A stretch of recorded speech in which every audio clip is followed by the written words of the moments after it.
Greetings, I am Laz. And I am Scandal. And let's avert our eyes together. Woo! Yeah, woo! Alright, so Natsuki averts her eyes. You wouldn't like them. Not very confident writer yet. I swear to God, that's a line that I heard from Gordon Ramsey at some point, and it sounds great. Except for it might have been about cooking. But I don't know. I think it was about writing. What are you? I love that line. It's so good to be mean to people. All what right. are you, like a book sandwich or something? A book witch. A book witch. There we go. Yeah, a book witch. I Be gone, understand. heathen. I understand how Natsuki feels. Sharing that level of writing takes more than just confidence, because I've read a ton of her stuff, and she doesn't know that I've read a ton of her stuff, because sometimes I steal her notebook when she's out, going to the bathroom or something. But I really love her work, and I know it deeply and intimately, even though I shouldn't be admitting that in front of her. But it's more than just being confident. They're very personal stories. She's very sensitive. Hi. These are all my opinions. Her, in the meantime, what? Natsuki, huh? How did you know that? Right, it takes more than just... Also, level of writing. What is that? Okay, just like a writing, like out of a question about the writing itself, literally in this, whacking in the microphone. Got it. Here we are. So, what does that mean, sharing that level of writing? Quote, like, that level of writing? I was curious about that too, which is part of why I went off in character for a moment, going, I'm not sure what the statement, that level of writing, even means. Yeah. Necessarily, of going, essentially, I assume that this is one, high art, if you will. Right. Or is this a dig of going, well, it's not very advanced or experienced writing, but I assume based on the writing, based on the language, that it means higher. Right. And rather than lower. And I'm just like, that's really interesting. And so I'm going, to have any assessment of a level/skill of writing, you have to be familiar with the writing. No kidding. The truest form of writing is writing to oneself. Aye. Oh, so the poems are written to her, for her. So it's that level of writing of basically personal intensity kind of thing. Or just the fact of that they're poems, and most people assume that poems are incredibly personal. There's a level of going, poems are so romantic, or poems are, deep, emotional experiences, unless apparently, I guess your T.S. Eliot or something, and they were like, there's a lot of stuff where I think they said that, he was really into just going, they should just be about facts, and they shouldn't be basically about feelings at all. They're more or less nonsensical things that are mostly for kids, but I can't recall. Or there are some people that have gotten poetry as for kids. I'm like, yes, deep personal writing, where one time I wrote a poem for a high school class. Right. That was, and I say it's a homeschool class, so, but for one of my classes, that was essentially how the conflict of standing in a cold room versus getting into a cold bed, where the bed will get warmer, but that instant shock of the sheets is going to be colder. And this deep emotional conflict of going, but I want to get warm, and I want to go to bed, but I'm not prepared to get colder first. Oh, no! And that was my poem. So You're like, this is what I wrote about. God, I had so many poems I wrote in high school. I did not. I did. I'm kind of like, ooh, I forgot about some of my stuff. I wonder at some point if I should go drag them out and see if I can find them, see if they're actually any good. They're kind of weird. It's okay. And actually any good being subjective to Scandal's own opinion. I know, which means that I'm going to be terrible about it. Ha ha ha! Because Scandal's opinion of self is vacillating dramatically. It kind of does. All right. You must be willing to open up to your readers, exposing your vulnerabilities and showing even the deepest reaches of your heart. Natsuki. Whoa. Whoa. Whoa. You are really gay for me. Whoa.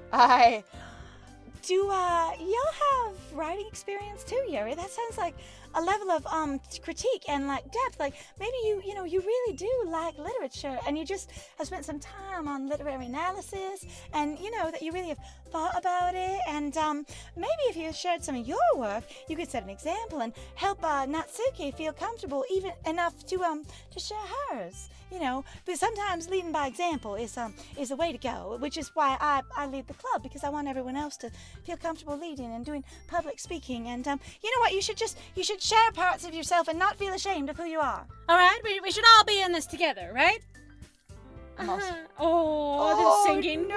Well, see, that was the little motion of just Yeah. dropping the entire character to show that sort of experience of just sinking, of the sinking emotional state. I like that little convention. It's super cute. I guess, it's Hello? the same for Yuri. I guess, but I don't know. Maybe Yuri just doesn't write at all. You don't know. Maybe Yuri is just like, I consume the words. Therefore, I am. The words. The words. Right, the word. I consume, therefore I am the word. Because you are what you eat, right? Yeah, you are what you were eating. So it's possible that Yuri is actually just sort of one of those cerebral writers, meaning has 900 unfinished books and projects in her head and nowhere else. Which would be me. So bad. That is kind of me and kind of not me. I've had stuff written down for a long time, but then I fart off and go, I can't do it! La la la la la la, which is really funny because I did so many role plays, which I think is hilarious of just like writing. So my friend did a lot of text role play online, so they have written way more than me, probably. Well, creatively. Yes. Gotta say, I've done so much more like explanatory and professional and like communicative writing. Yes. Correspondence writing. Yes. Because you're communicating through roleplay, so I'm like, that's not quite right. Yeah. All right. I guess it's the same for Yuri. I wanted to read everyone's poems. No, you didn't, Sayuri. Oh, You just wanted to be the center of attention. It's fine. I just wanted to read what anyone contributed to the club, really. And honestly, what I really want is just to support everyone, and that if anyone feels sad or shy or scared or like not accepted, that, you know, I could help them feel more of those things and tell them that or more of the good parts of those things. Tell them they don't have to feel shy or scared, and, you know, just be supportive to each other, and that if they do bare their souls, that it's not a bad thing and no one will hurt them for it. Wow, Sayori, I think you lost me in the very beginning. What was that again? Like, not that I'm really actually inviting you to say it again, but I'm just sort of, yeah, I don't care. All right, we all sit in silence for a moment. Thanks, Sayori, for ruining that silence. It's just not magical anymore. Okay. I have an idea, everyone. Huh? Nat and Yuri. Who? Huh? Huh? That's very cute. No, Nat no. and Yuri. Natsuki and Yuri look quizzically at Monica, and me, otherwise, I literally have no choice but to look at her, since they do not allow the conventions of this game, for the conventions of the game for me to look anywhere else. Oh wait, that was a little bit too meta. I'm sorry. I'm a little bit aware there, but I shouldn't be. But you know what? This is why it's going to be all about me and my next game, and it'll be fantastic, and I will be the protagonist, and then they will do a literary analysis in regards to, you know, going to college, and it will be fantastic in regards to going to college, and it will be in college class 204. It will be fabulous. So good. All right. All right, looks quizzically at Monica. Let's all go home and write a poem of our own. Let's have that be the first activity of the club. We could just go home and we'll each write a poem with the intention to share. And, you know, it'll be something we feel like maybe it's a little bit bold, but something that we think we would want everyone else to see as a part of ourselves, or something we'd like to contribute to the literature club. So it's not anything that you have to pick through what you've already made. Yeah, well, I have a poem. A Splat, you do? Of course I do. Would you like to, Roses are red and violets are blue. I am the most beautiful, so screw Sayori too. Sayori? That certainly does a rhyme. It does a rhyming. Then, after that, share, good, share. We have to start sharing somewhere now, don't we? What is wrong with you? Sayori. Sad. Sayori tried to keep on the brave face that smile while crying.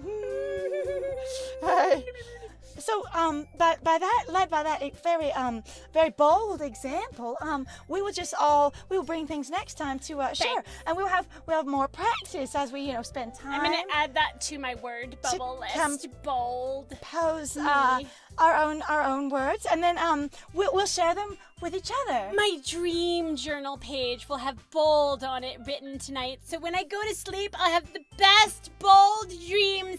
And then when I make a vision board, it's going to say bold.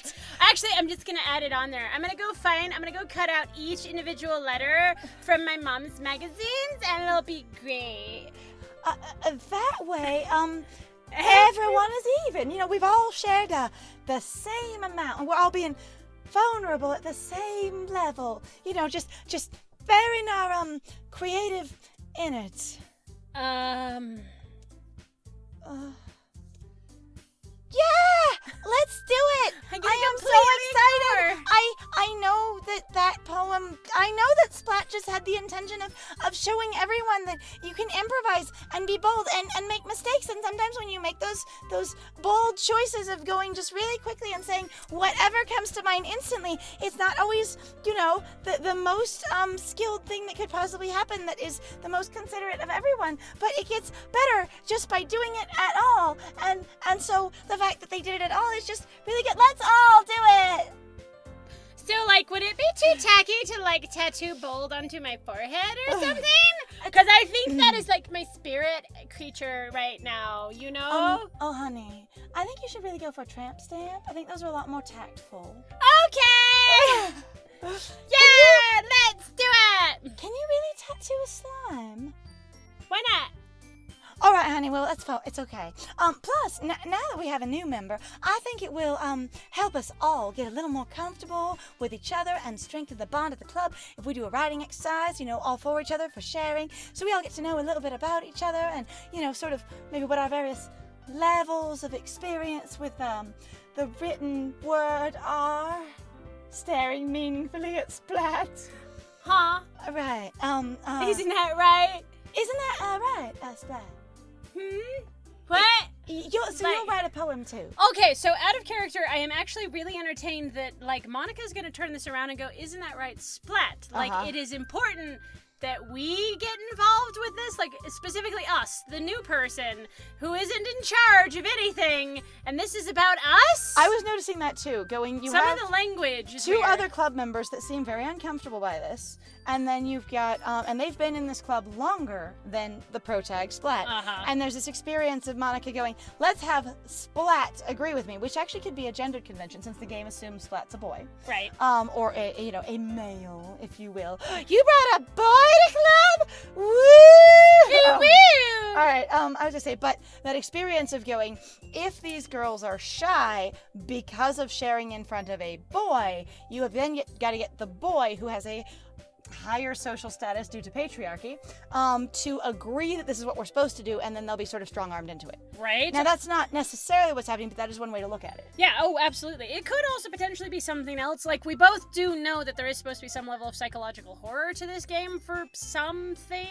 I'm not exactly sure what. I know it does get dark, but my question is going, okay, is the character now actually, in that convention, because it's also then going to be subverting expectations later of going, the reason Monica is asking you is because there's something actually very wrong going on here. So right, there's something else. This is a flag. Monica smiles warmly at me once again, and I just gotta tell you with that damn accent. God damn it! This is why they put the actors in different recording booths. Oh. Honestly, though, unless you're in Japan, then they don't. And they actually all record in the same room next to each other, and it's actually really cool. I've seen a couple of recording sessions where they really do, they're very professional, and they stand near each other, and they all... Not all of them do that. That is a way to do it, and a lot of the studios do like to do it, but it depends on if the character's in the same room at the same time. But, when they were recording the second Shrek Ever After or whatever, right, they talked about how they specifically recorded the actress who played the queen and the actor who played the king in the same room as each other so they could talk off each other. So most of the other ones were recorded in separate booths. Which would make sense as to why those scenes are really good and very thoughtful and very heartwarming, actually. They did. I like behind-the-scenes stuff. That's one of my hobbies, is really just digging into behind-the-scenes creation work, especially in reference to, voice acting and directing and, solving technical problems. Right. Kind of thing. Practical effects are super cool. Oh, yes. I say, but actors solving problems and figuring things out and just people sort of troubleshooting and team working together is really cool, and I just love voice acting as a medium. I love traditional acting as well, but there's so much to put into voice acting in the same way that in V for Vendetta, I'm not going to remember the actor's name who Hugh played Laurie? No. Hugh something else. Not Hugh Grant. No. Hugh. It's okay. We're gonna look it up really quick. I'll look it up real fast. Go ahead. Thranduil. Oh no. No, God. Smith, Elrond. Smith, Elrond. That one. I was like, it's Elrond. It's Smith. Anyway, he talked about playing a character that's essentially a voice-acted character because you have no facial cues, right? And so while he does have a physical character, there is a lot of what you do in acting with face that isn't there, and that they were continually coaching him, though kindly and supportively. Hugo Weaving. Thank oh you. my God, Hugo we're both Weaving. completely wrong. I was like, that doesn't sound right, but it's Hugo Weaving. Anyway, so Hugo Weaving, when he was playing V for Vendetta, and the behind-the-scenes stuff of like his character was really interesting to me. I liked it.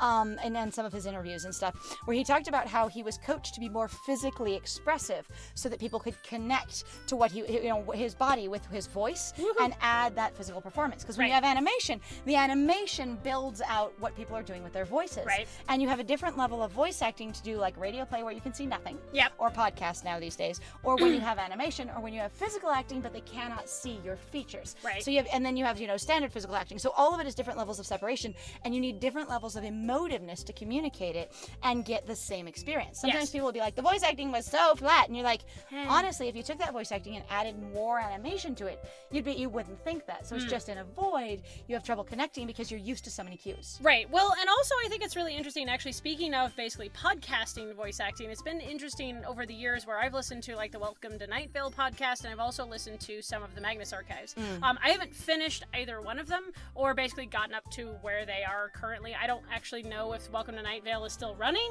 Right.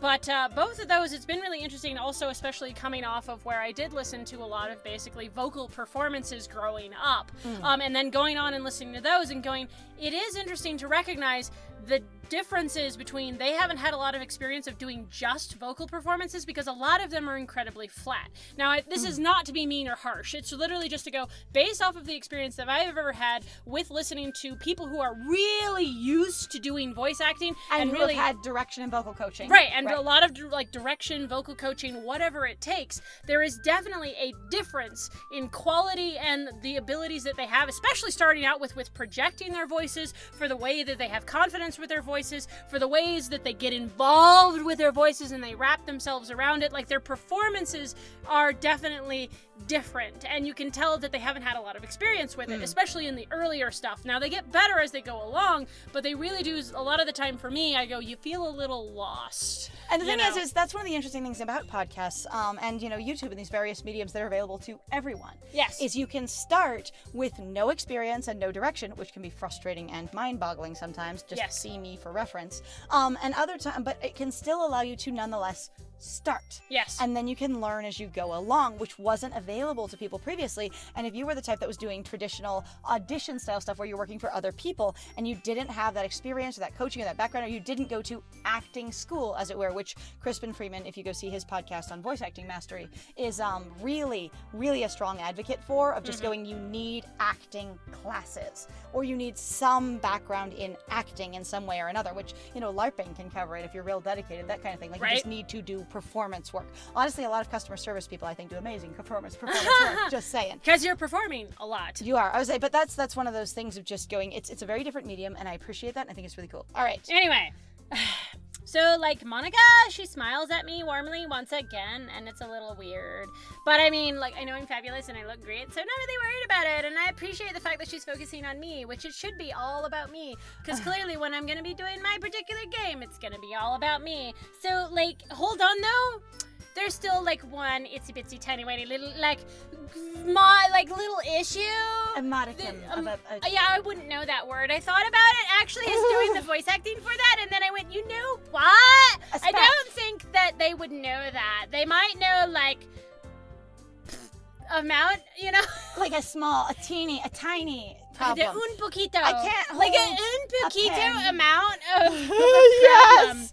One small amount of a problem. Oh my God, that's so bad. What's that, sweetie, honey, darling? Now that we're back to the original topic of me joining the club, I bluntly come forth with what's been on my mind the entire time. Sure, I'm fucking not in this club. Bye! And in the next one, we're gonna find out exactly what that is! Yeah! I mean, because I can guess all I want, but who knows? So thank you very much, guys, though, for joining us. If you like what we do, please feel free to like, comment, and subscribe. And please also feel free to go check out our Ko-Fi or Patreon. We got some links in the description down below. Also, please feel free to share our videos if you're having a good time with us and would like to continue to share the fun. It would be very helpful to us. It does. Plus, also, again, it just adds more voices, and we like basically encouraging more voices and more thoughts and more conversations. Yep. And beyond that, I have been Scandal. And I have been Lies. And it was great playing with you. Bye!